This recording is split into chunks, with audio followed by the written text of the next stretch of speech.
Market consultation നടന്നിട്ടുണ്ട് കഴിഞ്ഞ ഒരു വർഷത്തിൽ. അതായത് കഴിഞ്ഞ സെപ്റ്റംബറിൽ ഒരു ഓൾ ടൈം ഹൈ ക്രിയേറ്റ് ചെയ്തതിന് ശേഷം ഈ ഒരു റേഞ്ചിൽ മാർക്കറ്റ് 4300 പോയിന്റിൻ്റെ ഒരു കൺസോൾട്ടേഷനാണ് മാർക്കറ്റിൽ നടക്കുന്നത്. ഏകദേശം ഈ ഒരു ഹൈയിലൊക്കെ വെച്ച് ഇപ്പം മ്യൂച്വൽ ഫണ്ടൊക്കെ എന്ന് പറയുന്നത് കഴിഞ്ഞ ഒരു വർഷമായിട്ട് വലിയ റിട്ടേൺസ് ഒന്നും ഒരു മ്യൂച്വൽ ഫണ്ടും ഗോൾഡും സിൽവറും ഒഴികെയുള്ള മറ്റ് മ്യൂച്വൽ ഫണ്ടുകളൊന്നും ഇന്ത്യൻ മാർക്കറ്റിൽ വലിയ റിട്ടേൺസ് കൊടുത്തിട്ടില്ല. കാരണം എന്ന് പറയുന്നത് ഓൾ ടൈം ഹൈ ക്രിയേറ്റ് ചെയ്തതിന് ശേഷം 4000 പോയിന്റ് താഴോട്ട് പോയിട്ടാണ് തിരിച്ചു കയറി വരുന്നത്. അപ്പം അവിടെ സ്റ്റോക്കുകൾ വലുതായിട്ട് പെർഫോം ചെയ്തിട്ടില്ല. ഇപ്പോഴാണ് സ്റ്റോക്കുകൾ വീണ്ടും ആ ഒരു പഴയ ലെവലിലോട്ടൊക്കെ വലുതായിട്ട് കയറി വരാൻ തുടങ്ങിയിട്ടുള്ളത്. അപ്പോൾ മാർക്കറ്റ് വലിയൊരു കൺസോൾട്ടേഷനാണ് നടന്നിരിക്കുന്നത്. 4200 പോയിന്റിൻ്റെ കൺസോൾട്ടേഷൻ നടന്നിട്ടുണ്ട്. അപ്പോൾ ഈ ഒരു കൺസോൾട്ടേഷൻ ബ്രേക്കൗട്ട് കിട്ടിയാൽ ഏകദേശം ഈ ഒരു ലെവലിൽ വീണ്ടും മാർക്കറ്റ് കയറി വരുന്ന സമയത്ത് ഇവിടെ ഒരു ബ്രേക്കൗട്ട് കിട്ടിയാൽ മാർക്കറ്റിൻ്റെ ആ ഒരു ബ്രേക്കൗട്ട് കിട്ടിക്കഴിഞ്ഞാൽ മാർക്കറ്റിൻ്റെ ഒരു പോക്ക് എന്ന് പറയുന്നത് വലിയൊരു പോക്കായിരിക്കും.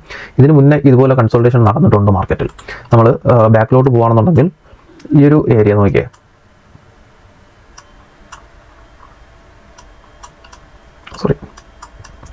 ഈ 2021 ഒക്ടോബർ തൊട്ട് സെയിം ഒരു കൺസോൾട്ടേഷൻ ഇവിടെ നടന്നിട്ടുണ്ട്.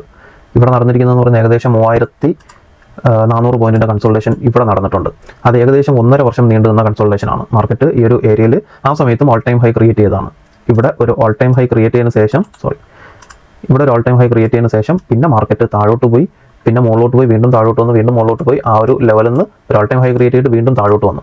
അപ്പം ആ ഒരു ഏരിയയിൽ 3400 പോയിന്റിൻ്റെ കൺസോൾട്ടേഷൻ നടന്നതിന് ശേഷം പിന്നെ അവിടെ നിന്ന് ബ്രേക്കൗട്ട് കിട്ടിയിട്ട് അടുത്ത 3500 പോയിന്റ് സഞ്ചരിച്ചത് എത്ര ദിവസം കൊണ്ടാണെന്ന് നോക്കിക്കഴിഞ്ഞാൽ ഏകദേശം ഒരു 6 മാസം കൊണ്ടാണ്.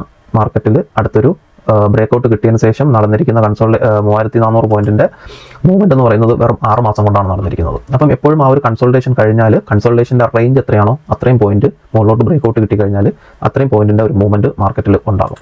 സെയിം ഒരു ഫോർമേഷൻ എവിടെ നടക്കാൻ സാധ്യതയുണ്ട്. നമുക്ക് കഴിഞ്ഞ ഒരു വർഷമായിട്ട് നടക്കുന്ന ഈ ഒരു കൺസോൾട്ടേഷൻ ലെവലായിട്ടുള്ള 26200 ഒരു ബ്രേക്കൗട്ട് കിട്ടുകയാണെന്നുണ്ടെങ്കിൽ ഈ ഒരു 4000 പോയിന്റിൻ്റെ റാലി ഇതിന് മുകളിലോട്ട് നടക്കാൻ സാധ്യതയുണ്ട്. 4200 പോയിന്റ് റാലി എന്ന് പറയുന്നത് ഏകദേശം നിഫ്റ്റിയുടെ ഇൻഡെക്സ് ലെവൽ 30,000-ന് മുകളിൽ വരും.